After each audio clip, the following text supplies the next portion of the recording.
So welcome back to All This Math. This is Professor Parker.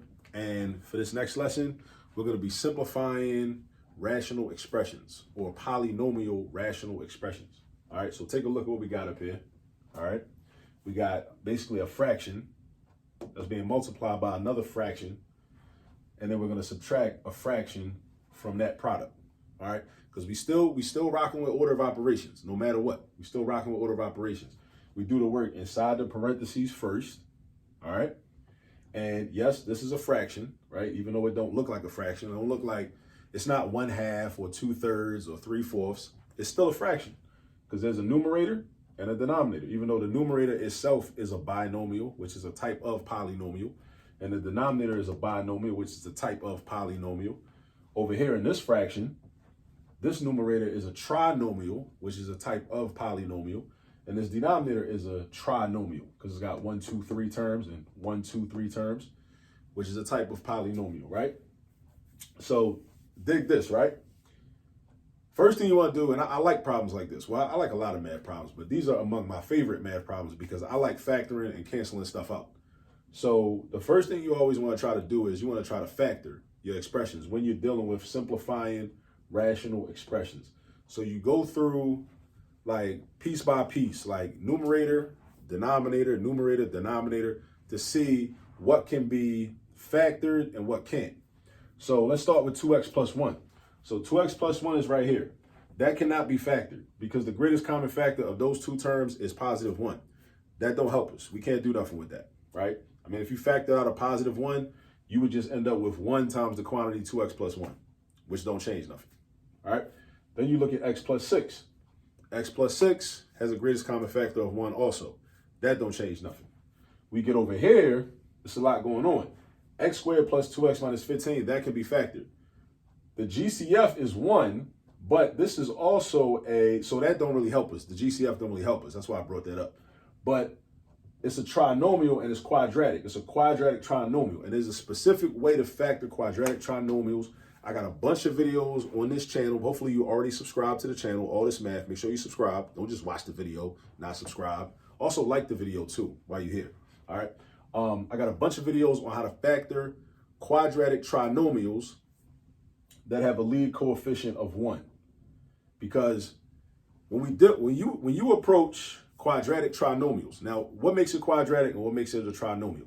What makes it quadratic is the fact that the biggest exponent you see is a 2. All right, that's an exponent, that little number up there to the right, right? Biggest exponent you see is a 2. What makes it a trinomial is that it's got 3 terms, 1, 2, 3. So it's going to be 2 types of quadratic trinomials. One type has a lead coefficient of positive 1. So you see no number written right here? That's because there's an invisible 1 right there. The coefficient of x squared is 1 because if it's 1, it doesn't need to be written. It's like what's understood don't need to be said. It's like that type of situation. So it's either going to have a coefficient of 1 or it's not going to have a coefficient of 1. This one down here has a coefficient of 2. So it's either going to be a 1 or it could be any other number. So if it has a coefficient of 1, it's one way to factor it. And like I said, I get into all this in all the specific videos I do on factoring quadratic trinomials. But this is just a refresher, right? So this is an easier way to factor these when the lead coefficient is a 1. When the lead coefficient is not a 1, it requires a little bit more work.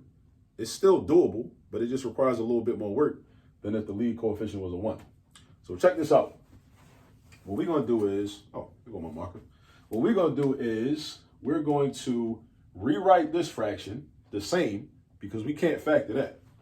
So I'm going to just write it as 2x plus 1 over x plus 6. Then I put my multiplication sign. Now, how do I factor x squared plus 2x minus 15? When it's a quadratic trinomial, first thing you do is you set up 2 empty, at least this is how I do it. You set up 2 empty sets of parentheses. So here go 1, here go 2. Then I'm gonna do my fraction bar. And then if it's a quadratic trinomial, even if the lead coefficient is not a 1, we're gonna set up 2 sets of empty parentheses, like that. Now, what goes inside the parentheses? In the numerator, because the lead coefficient is 1, this is what I'm looking for, all right? I'm looking for 2 numbers. Well, before I even get into that, see this x squared? We're going to break down this x squared into x times x times x. So you put one of the x's right here and one of the x's right here. All right? So now you're halfway done. We just got to get numbers that's going to go here and here. Now, when the lead coefficient is a 1, you're looking for two magic numbers. I call them magic numbers, right?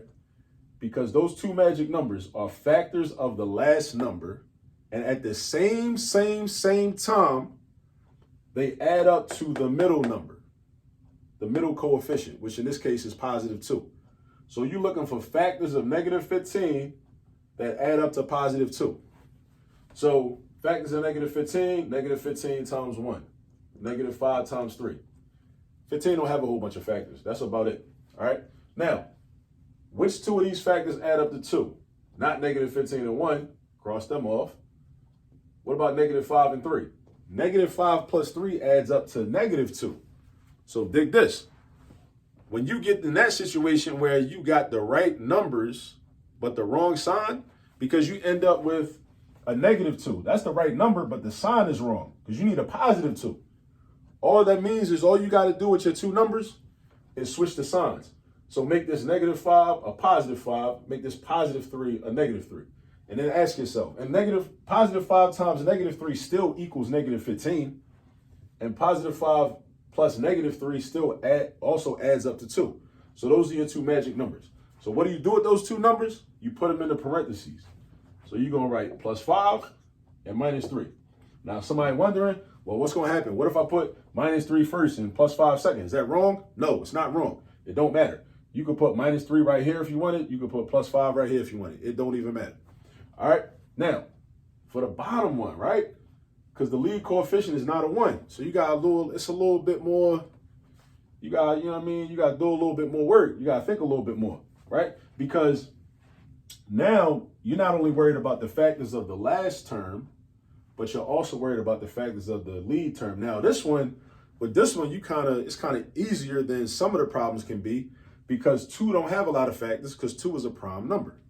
So what you're going to do is you're going to take the factors of 2x squared, which would just be 2x and x, and you put those in the first slots when you consider like FOIL method. The F in FOIL stands for first, right?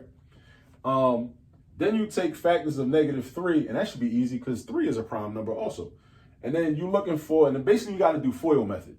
So we got to just throw numbers in there, and then we got to do FOIL and see if it equals to this. Now let me say this. This particular method of factoring quadratic trinomials that have a lead coefficient that's greater than 1 is what we call trial and error. We just basically taking factors and plugging them in and then seeing what works. There are other methods. There's the, you can factor by grouping. There's a method that I like to call the Malcolm X method. But if you go on like a lot of YouTube channels, even some teachers will call it the diamond method or the box method, one of them. I like to call it the Malcolm X method, you know, because it makes me think of Malcolm X. All right. And I got videos on that with a whole explanation of how that makes sense and all that. There's also the swing method. I like the swing method. And there might be some other methods that might be escaping me right now, but just know that there's a bunch of ways to do this. Right here, I'm just using trial and error method for the sake of time. All right. So now we're going to take factors of negative 3 and we're just going to put them in. So what I'm going to do is I'm going to put minus 3 right here and plus 1 right here because those are two factors of negative 3. Then I want to see what happens. So now I do FOIL. I do FOIL to see if this is equal to this, because if it is, then that means that we factor correctly. If this is not equal to this, then it means we did not factor correctly and we got to move these numbers. So FOIL, 2x times x is 2x squared. That's given. It's really all about the outers and the inners. You don't got to worry about the first and the last. It's all about the outers and the inners. And do they add together and make negative 5x? So the outers are 2x times negative 3, which is negative 6x. The inners are 1 times x, which is 1x. So we saying that we got negative 6x plus 1x, which does equal negative 5x, right? That equals negative 5x. So we got lucky. Like I said, it's a trial and error method. It's a trial and error method. We got lucky. We got the numbers in the right place already, right? Off the break. Now, this is why I like this, because now what we do, we're going to worry about this later, in case you're wondering. We're going to do something with this later, because remember, order of operations. You got to multiply And also, you got to work everything out inside parentheses first anyway, right? So yeah, it ain't even about multiplication for real. It's really about working out everything inside the parentheses first. So now you get the slicing and dicing. Now you can like start cross-canceling stuff out. Anything you see that's the same, that's diagonal from each other or vertical from each other, you can cross it out and basically divide it. Like this right here. X minus 3 divided by x minus 3 equals 1. So these are going to cancel out and turn into 1s, right? Then this, and again, diagonal or vertical from each other. Now, why can you do that? Because if we were to combine this into one fraction, then the 2x plus 1s would just be numerator and denominator in the same fraction, right? So if it's diagonal, it's really the same thing. So diagonal, 2x plus 1 and 2x plus 1 cancel out, and they turn into 1s. Now, what am I left with? X plus 5 over x plus 6.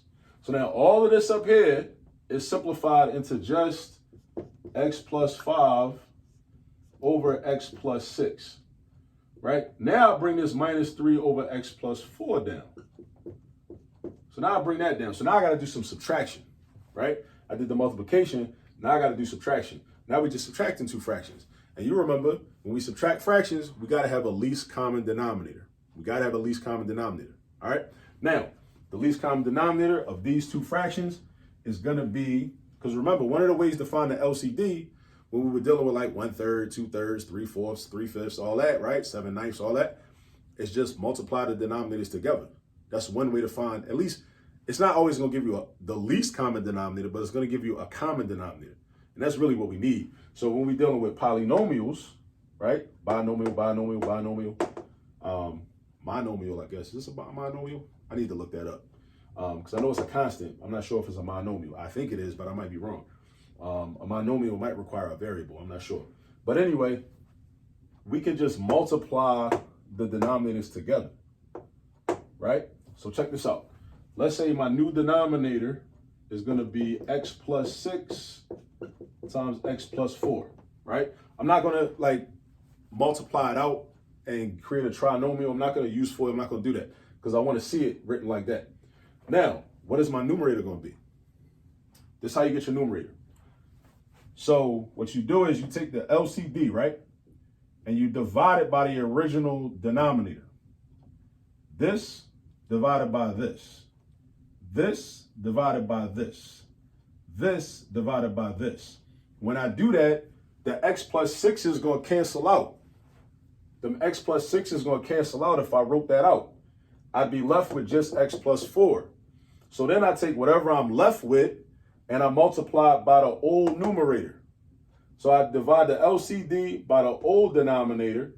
The x plus 6 is going to cancel out. If you wrote it down on paper, you see it for yourself. So write it down on paper so you can see it for yourself. The x plus 6 is going to cancel out. You're going to be left with x plus 4.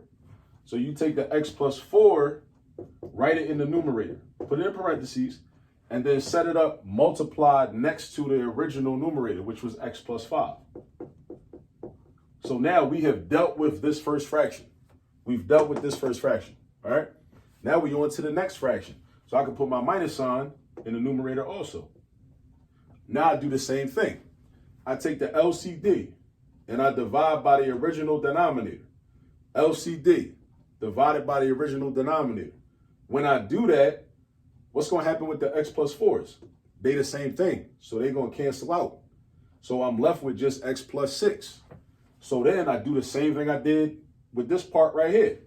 Then I just put x plus 6 in parentheses, and then that gets multiplied by the original numerator, which was a 3. So I got my 3. So again, when we add or subtract polynomial rational expressions, you get your LCD, step 1, by multiplying the denominators together, right? Then you take the LCD, divide by the old denominator, see whatever cancels out, and then take what's left after something cancels out, and then multiply it by the old numerator. That's how we got this, because we was left with x plus 4. We multiplied it by the old numerator, x plus 5. Then we did the same thing here. You take the LCD, divide it by the denominator, the old denominator. The x plus 4s cancel out. You left with x plus 6, and then you multiply that by the old numerator, which is 3. So that's what you got, right? Now, we can simplify this. Now, what I'm going to do with the numerator is I'm going to multiply this out. I'm going to use FOIL. That's going to be x times x is x squared. X times 5 is 5x. 4 times x is 4x. 4 times 5 is 20. You got to know the FOIL method. I got videos on this channel on the FOIL method too. Make sure you know the FOIL method. Now, so this is multiplied out. This is expanded, right? X squared plus 5x plus 4x plus 20. It's expanded now, right? So now I got to do the same thing with this part. I got to distribute this 3 to both of these terms. Distribute this 3 to both of these terms. But we got to deal with this negative sign because this negative sign makes this a negative x and a negative 6. So really this is like negative x times 3. So that's minus 3x. Make sure you understand why this is minus 3x. Make sure you understand it because that's positive 3 and that's positive x. But this negative sign affects that x right there. So negative x times 3 is negative 3x. Make sure you understand it.